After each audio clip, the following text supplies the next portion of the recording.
No one's gonna make you a better GM part two. Man, there are some salty folks about that. Maybe because, yeah, I mentioned some of the bigger advice channels by name. Sorry, they're just not gonna do it.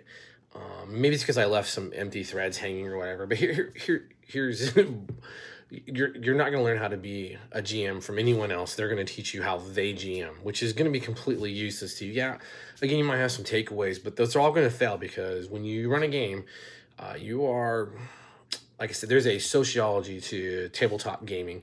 Hell, there was a whole treatise done on it, called Shared Fantasy from the '80s.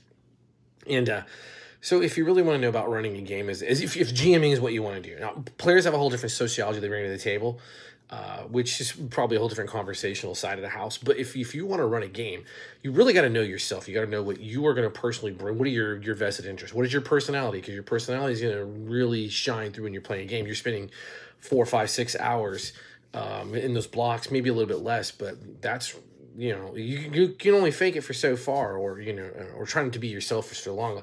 So I am loud, I'm gregarious, I stand up when I run a game, not virtually because that's a little weird, a lot of crotch shots, but I don't really ever sit down at a game table. I'm always up, I'm moving, I can interact both vocally and physically with each player at the table. So when you're in one of my games, it's going to be incredibly animated. It's probably going to be a little above volume, especially when something exciting is happening. We're going to get low tone, we're dark. I was a theater kid when I came up. You don't have to be a theater kid to do this. But it's those little things about, and I know myself, and I know to be true to myself. There was a times when I wanted to go real super serious, and when we're in Call of Cthulhu, it's like, and then the old house creaks. No, come on, it's just not me. So you really have to find yourself, understand how you interact with the world and with the gaming environment in general.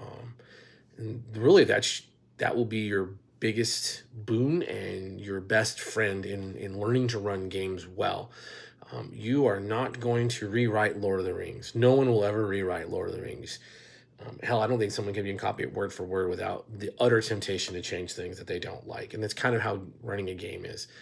All the advice and all the jazz, throw it out the window. Find your voice and balance it off of other people at the table. And you're gonna have to test things out. And don't go looking for the things. Run a game, read something. You get a feeling inside your gut of how that should be presented or how you want to present something. Go with that. That is honestly the best way of doing this.